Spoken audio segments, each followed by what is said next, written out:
এবং সিনেমার পাইরেসি এবং নানান ধরনের অবকাঠামোগত আমাদের ইনস্টিটিউট নাই, অনেক কিছু নাই। বলতে থাকলে আসলে এই লিস্টটা অনেক লম্বা হবে। প্রত্যেকটা জেলায় আসলে সিঙ্গেল স্ক্রিন থাকা উচিত। নাটক কিংবা সিনেমার ক্ষেত্রে আর কি দরকার বলে আপনি মনে করেন? আমার কাছে মনে হয় কি, যারা এত বছর ধরে মুক্তিযুদ্ধের পরবর্তী সময়ে এই ইন্ডাস্ট্রিটাকে ওন করেছে, তারা আসলে ইন্ডাস্ট্রির ফিউচার নিয়ে কখনো ভাবে নাই। ধরেন আজকে থেকে 30 বছর পরে বাংলাদেশের সিনেমা কোন জায়গায় গিয়ে দাঁড়াবে, সেই ভাবনার জায়গাটা যদি আমরা এখন ক্যারি করতে থাকি, তখন 30 বছর পরে যারা এই ইন্ডাস্ট্রিতে কাজ করবে তারা কিন্তু সেই সুফলটা পাবে।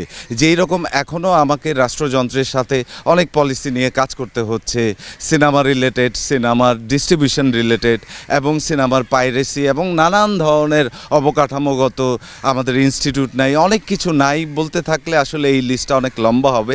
বান্ডেল থাকলে প্রতি সেনমানিতে টাকা বাঁচবে। বিকাশ সেনমানি বান্ডেল কিনে জিতুন প্রতি লেনদেনে।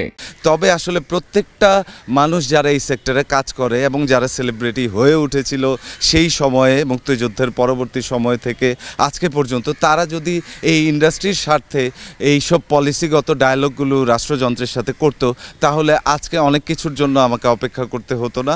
আমি হয়তো খুব অনায়াসে আমার সিনেমাটা তৈরি করতে পারতাম। আমার কাছে মনে হয় যে যেই সমস্ত প্রত্যেকটা জেলায় আসলে সিঙ্গেল স্ক্রিন থাকা উচিত, ন্যূনতম একটা সিনেমা হল থাকা উচিত।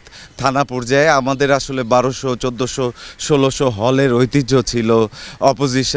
পজিশন এরকম এক ধরনের একটা বিষয় ছিল সিনেমা রিলিজের আগে। তবে আমি আমার জায়গা থেকে সিঙ্গেল স্ক্রিনগুলো এখনও যারা মেনটেন করছেন, যারা এই মালিকানায় রয়েছেন, তাদেরকে আমি বলতে চাই যে অ্যাটলিস্ট আপনি আপনার প্রজেকশন সিস্টেমটাকে ডেভেলপ করেন, আপনার সাউন্ড সিস্টেমটাকে ভালো করেন, শীতাতপ নিয়ন্ত্রিত ব্যবস্থা করেন, সিটটাকে ভালো করেন, হলের পরিবেশ, টয়লেট এবং অ্যাটমসফিয়ার, আশেপাশে মানুষ যেন তার ফ্যামিলি সহ তার বন্ধুদের নিয়ে যেতে পারে, সেরকম একটা পরিবেশ যদি আপনি তৈরি করেন, মাল্টিপ্লেক্স এবং সিনেপ্লেক্স দুই জায়গাতেই দর্শক সিনেমা এনজয় করবে বলে আমার ধারণা।